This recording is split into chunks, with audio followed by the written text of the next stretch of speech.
11 अरब dollar की properties Pakistani own करते हैं दुबई में। सियासतदान हैं, टेक्नोक्रेट्स हैं, ब्यूरोक्रेट्स हैं, आर्मी के जर्नैल हैं। शरीफ खानदान कैसे पीछे रह सकता है? पैनामा लीक से लेके अजमान और रैसल खैमा और शारजा के अंदर कितनी प्रॉपर्टीज़ होंगी पाकिस्तानियों की। ये लोग जो पाकिस्तान को चला रहे हैं, हमें पता है किस तरीके से चला रहे हैं, कि क्या क्रेडिबिलिटी है।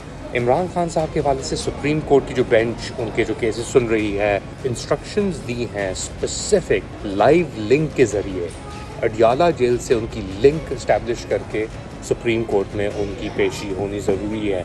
उनकी तस्वीरें नहीं दिखाई जा सकती। अब ये कैसे होगा? बाबर सत्तार साहब ने अभी एक ख़त लिखा है, उसमें कहा है कि मुझे कहा गया कि बैक ऑफ। 11 अरब की प्रॉपर्टीज़ दुबई में। लेट अली शो यू के एक और एपिसोड में आप सबको खुशामदीद। Do like, subscribe and share this content. बड़ी ही सनसनीखेज खबर आई है दुबई से, और Pakistani basically Dubai property leaks हुई हैं। ये एक रिपोर्ट, और हमें पता था कि तकरीबन हज़ारों की तादाद में नई बिजनेसेस तो रजिस्टर हुई थी दुबई में, मगर अब इन दस्तावेज़ के मुताबिक 11 अरब डॉलर की प्रॉपर्टीज़ पाकिस्तानी ओन करते हैं दुबई में। और ना सिर्फ ये बिजनेसमैन हैं, इनमें सियासतदान हैं, टेक्नोक्रेट्स हैं, ब्यूरोक्रेट्स हैं, आर्मी के जर्नैल हैं, जिसमें अब तो खैर वफात पा चुके हैं, जनरल मुशर्रफ भी शामिल हैं। मोहसिन नकवी करंट वजारत दाखिला के जो हेड कर रहे हैं, इंटीरियर मिनिस्टर, पीसीबी चेयरमैन, उनकी वाइफ के नाम पे दुबई के अंदर प्रॉपर्टी एक मौजूद थी। उन्होंने तो ये ट्वीट भी कर दी कि जी थी, बेची, और एक और प्रॉपर्टी में वो पैसे री इन्वेस्ट भी कर दिए हैं उन्होंने। पता नहीं वो डिक्लेयर किए हैं कि नहीं किए उन्होंने ये डिक्लेयर। उसके अलावा और बहुत लोग हैं जिसके अंदर ऑब्वियसली शरीफ खानदान कैसे पीछे रह सकता है? पैनामा लीक से लेके अब दुबई लीक्स तक सब जगह उनकी प्रॉपर्टीज़ वहाँ पे मौजूद हैं। डार फैमिली तो ऑब्वियसली वैसे ही हसलर हैं, वो मूवर एंड शेकर समझे जाते हैं। अच्छा, ये दुबई के हवाले से तो हमें फिगर्स मिल गए, मगर आपको पता है कि अजमान और रैसल खैमा और शारजा के अंदर कितनी प्रॉपर्टीज़ होंगी पाकिस्तानियों की?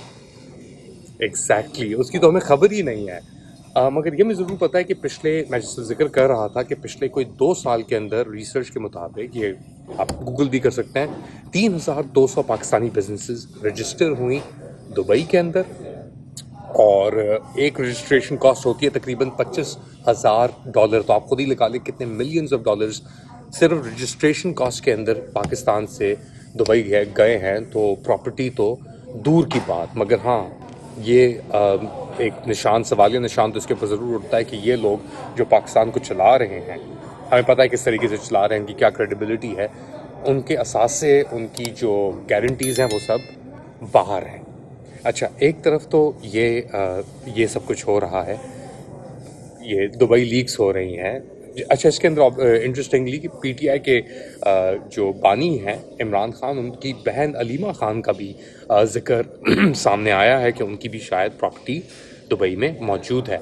इमरान खान साहब के हवाले से सुप्रीम कोर्ट की जो बेंच उनके जो केसेस सुन रही है, नैब के हवाले से बहुत सारे केसेस चल रहे हैं उनके, उन्होंने इंस्ट्रक्शंस दी हैं स्पेसिफिक कि अगर सिक्योरिटी की वजह से इमरान खान को सुप्रीम कोर्ट में पेश नहीं किया जा सकता, तो एक लाइव लिंक के ज़रिए अडियाला जेल से उनकी लिंक इस्टेब्लिश करके सुप्रीम कोर्ट में उनकी पेशी होनी ज़रूरी है। अच्छा, ऐसी इन्वायरमेंट में जब इमरान खान साहब का नाम भी नहीं लिया जा सकता, जैसा आप जानते हैं आजकल टीवीज़ के ऊपर, स्क्रीन्स के ऊपर बानी पीटीआई उन्हें कहते हैं, पाकिस्तान तहरीक इंसाफ का नाम भी नहीं लिया जा सकता, उनकी तस्वीरें नहीं दिखाई जा सकती।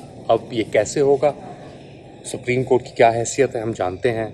पहले भी इंस्ट्रक्शंस मिल चुके थे, वो नहीं हुआ उसके ऊपर कुछ। बेसिकली अदलिया की क्या वैल्यू है वो हमें पता है, और उसका एक सबूत हर रोज़ आ रहा है।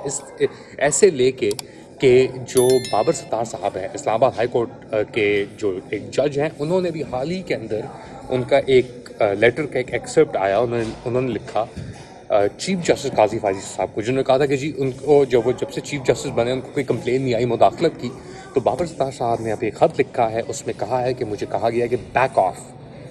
फ्रॉम द इस्टेब्लिशमेंट की तरफ से मुझे पैगाम बचाया गया है। अच्छा, अब क्या रिएक्शन आता है काजी फैसल साहब का इसके ऊपर ये तो नहीं पता, मगर जो आपके अटॉर्नी जनरल हैं अवान साहब, मंसूर अवान साहब, जो अपेरेंटली बाबर सत्तार साहब के एक ज़माने में पार्टनर भी थे लॉ फर्म के अंदर, उन्होंने कहा कि कोई ऐसी मुदाखलत की कोई वार्निंग नहीं गई बाबर सत्तार को। कैन यू इमेजिन, ये लेवल आ चुका है अब जुडिशरी का कि आपके अटॉर्नी जनरल को कुछ कहने की ज़रूरत ही नहीं है। उन्होंने ख़त लिखा है अपने चीफ को इस्लामाबाद हाई कोर्ट के, और वो आगे फॉरवर्ड भी हुआ है, और उसके अंदर वो कह रहे हैं कि भाई मुझ पर प्रेशर डाला जा रहा है कि बैक ऑफ, कि तुम ये जो अपना कर रहे हो सब कार्रवाइयों से बैक ऑफ हो जाए। और आपके अटॉर्नी जनरल साहब आके ये चीज़ें बेसिकली अब वजाहत कर रहे हैं उनकी।